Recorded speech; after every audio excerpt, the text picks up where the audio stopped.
let's just make the point from the off. It's been a really good season. Semi-final in the Europa League. We've qualified for Europe again in the Conference League next season. Well done. Brilliant. I'll do videos about that in the upcoming days. Wonderful. David Moyes, great job. David Moyes in. Long may it continue. All the stuff, right? I'm talking about the Brighton game now. This is what I want to deal with because I do think when it came to the crunch in this game, I think it was one game too many, but I felt the result, the 3 points, was there for the taking. I feel David Moyes fluffed his lines on this one. I really, really do. Crystal Palace did their job, didn't they? Which, that was absolutely great. They got the win against Manchester United, which I thought was totally predictable. Even the goal scorer, Zaha, was totally predictable, wasn't it? We just had to do our stuff and beat Brighton, which is not easy. They're a really good team, Brighton. I mean, I feel they handle... I think they play well against us. I feel Potter has got David Moyes' number. He really has. A switch at half-time would probably showed that. I also feel that one of the areas we're really good at, which is at set plays, they always do well against us. And, well, you look at the end when Welbeck scored with a header from a corner against us. That just goes to emphasise the point, doesn't it? That being said, as good as Brighton are and as tactically shrewd as their manager is, there was an opportunity there to win the game. I'll go into the tactics of the game from how I saw it in a little bit, but I just want to sort of fast forward to the 65th minute. This is why I would really like, rather than there just being generic journalists in the press conference, actually some West Ham people in the press conference, to ask David Moyes, and I would ask him this question: at what point did you think in that second half that West Ham were going to score a goal? Why were the substitutions left so late? What did you see in particular in Pablo Fornals' performance that made you think he was going to add something from an attacking threat to the team? Here, I'll tell you something. My word, I tell you, missed today. We missed Ben Rama. We missed the ability to have him come off the bench and do something. But I felt that David Moyes was just frozen by fear in that game. He would know the result. He would have known the result. Just like Liverpool would have known the result that was going on in Man City and Aston Villa. He would have known, David Moyes, the scoreline of Crystal Palace and Man United. At a point when somebody said Man U were 1-0 up. It didn't actually matter. Even at 0-0, it was fine. We just had to win. Man U had, and then hoped that Palace either drew or beat Man United. West Ham had to win. At a point when we'd gone a goal behind, not a goal behind, it was 1-0. The draw was no good for us. Then David Moyes has to take the risk. He has to say, right, I'm going for it. I'm actually going for it now. We know what? We've got Europa League. What a lovely consolation prize. Not Europa League, Conference League. What a lovely consolation prize that is. But if what I want to do is get Europa League, and I do, I'm going to go for it. We're going to score some goals now. Now, actually, when you look at the substitutions he did by taking Dawson off and all the rest of it, he did make what would be classed as attacking substitutions, but he left it so late. We've seen David Moyes do this before. How many times have you seen players on the touchline ready to be substituted for ages? He doesn't do it because there's a corner and doesn't do it because there's a throw-in. Well, it happened again, and at this point, when he was delaying and dilly-dallying at the score 1-0, he delayed. I think it was got to 80 minutes, and they scored. They scored while he was delaying, making a substitution to make it 2-1. It killed any sort of momentum we might have had from bringing the substitutes on. They just wasn't, they didn't have any. At that point, we've got to score 2 goals. And you looked at what he'd done, I just don't get it. I really don't get it. He took off Vladimir Soufal. I don't know who I guess he did it for Ben Johnson. It was just this, I don't know. Anyway, listen, I'm not entirely sure what even formation we played. Antonio was sort of playing left wing for a lot of the game. Jarrod Bowen just wasn't involved. The formation didn't allow Jarrod Bowen to be effective and get involved. It was a weird formation. Anyway, just going back to one of our better players was Vladimir Soufal. You might think differently, right? But he was really good. I mean, really good. Why is he coming off? I mean, he was one of the better. Vladimir Soufal, from a defensive position, provided more attacking threat than Fornals, who was... Again, it was weird. It was almost like we had 2 number 10s in Lanzini and Fornals. But there was just so many misplaced passes. So, just a real lack of punch. And a lack of... Well, look, we know Fornals has got a lack of pace. My word, you saw it today. But there was just going to be no goal threat coming from him. You leave Bowen on. Of course you leave Bowen on. Why? Because it's Jared Bowen and he may well get a chance. And he's been in really, really good form. But there was nothing going to come from what Fornals was doing. So it was really weird that he would take Soufal off. I'm not absolutely gutted. Absolutely gutted would be the wrong word. But I just feel sometimes I feel it's an opportunity missed. Sometimes you just want to see some ambition from the manager. And he is ambitious and he did want the Europa League. And he'll say the words and I believe him. But then show it. Show it in your in-game tactics. Show it in the match. Don't wait until 80 minutes and then bring Yarmolenko on. You're losing. You've got nothing else to lose. You are. I don't mean losing in the game. We were 1-1. But at the moment, Man United are getting 6th position. Man United don't deserve 6th position. Well, I guess they do. They finished above us. Man United have not had the season that West Ham have had. I feel personally, we've had a lot more glory in our season. I don't know, Man, you managed to get 6th. I guess, you know what, we'll look back with regret at results like this and results against Brentford and other ones, maybe. But actually, it doesn't matter. You get to a point in the season, you don't have to look historically, you just look at this game. And he waited, and he dithered, and he dillied, and he dallied, and...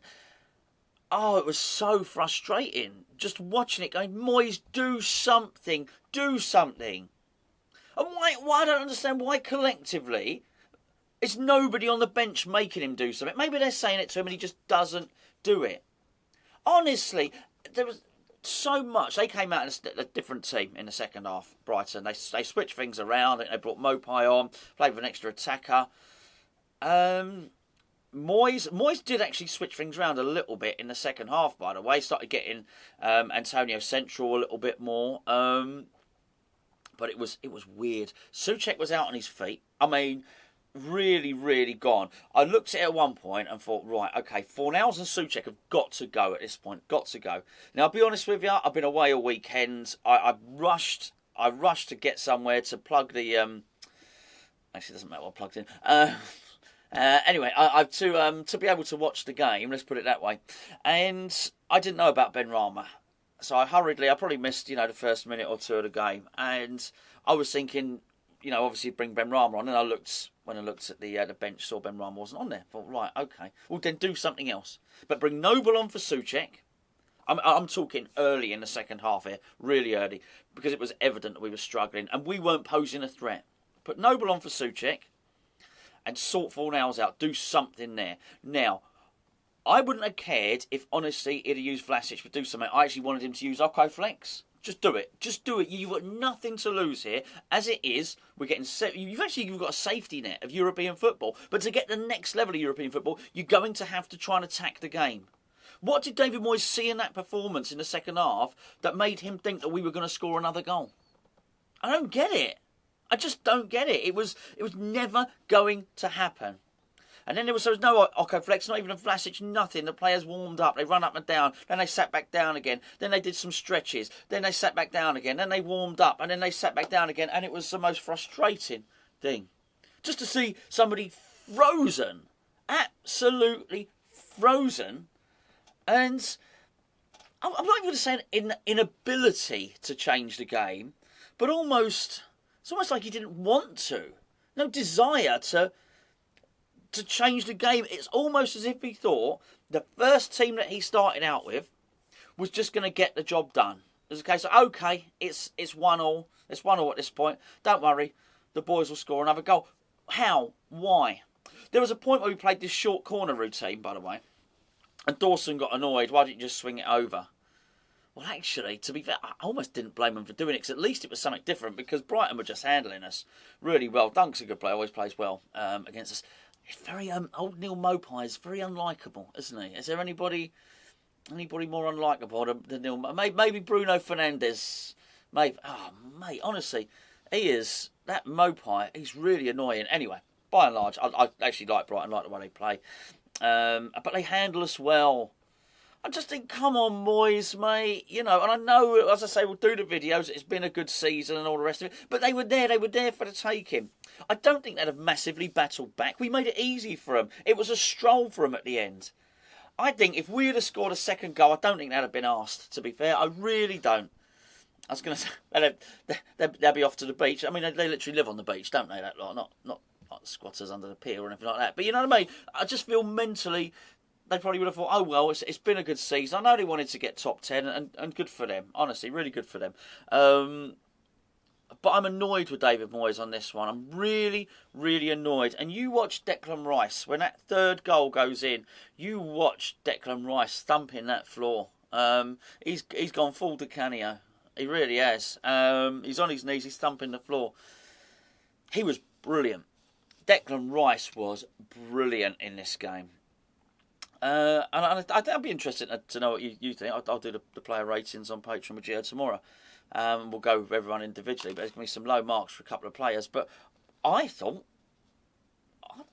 Suval was possibly, I'm not thinking about it, our second best player. Weird. Maybe he was injured. Maybe there's something I don't know. By the time I listen, I probably should have checked before doing the video. You'll probably know by now. By the time this is processed and been uploaded, but Fabianski. Oh my words! It's having an error every game, isn't he? You know, at the moment, there's a mistake every game. I know he had the penalty save and all the rest of it. So, look, all in all, disappointing. A disappointing day, a disappointing game. I guess we're lucky, you know what, I will think back and I will think it's been a good season. When you look at, you think Burnley got relegated and stuff like that, and I would understand anybody that's not a West Ham fan might be, well, I'm not sure why they'd be watching this channel, but if they were, they might think, oh look, poor Loves, bless him, look, he's moaning because he's missed out on one part of European football, but they still got European football. Yeah, it's different. It's not the end of the world today, but I do think it was really within our grasp, really relatively easy, I think, today for us to go and get sixth. That was, I don't even think, my point, I don't think that was Brighton at full steam. I really don't. I think it was Brighton at their best. That certainly wasn't the same Brighton team that had swatted aside Tottenham and Arsenal. They've been a really good run of form. As I say, really good team. But we had a little period in the first half. I think after about the 25-minute mark, we really started to go at it. We really started some pressure. Obviously, once we scored, keep going. Or even just notice, look at the match and think, hold on, my best player, or arguably your best player, Bowen. How am I going to get him into the game? He's not in the game. And then do something tactical, get him, move him. I don't care if you move him to the left. Just move him from where he is. Do something. I mean, that would have been all right, wouldn't it? If he'd have gone to just move Fornells somewhere else. I don't know. Do something rather than just staying there and hoping everything's okay. I'd be furious. If I was one of David Moyes' coaches and I thought that those substitutions should be done early, and at the point where he's saying, oh no, let's not do it just yet. No, don't do it just yet. Don't do it just yet. Oh, crikey, they've just scored. In the time we were delaying and saying, oh, let's just wait, let's be patient, they scored. I'd have been furious. I'd be furious. He needs to be more decisive in those moments. Anyway, there you go. That's it. Cleansed. Out of the system a little bit now. Opportunity lost. Opportunity missed. There you go. Anyway, I'll catch up with you tomorrow.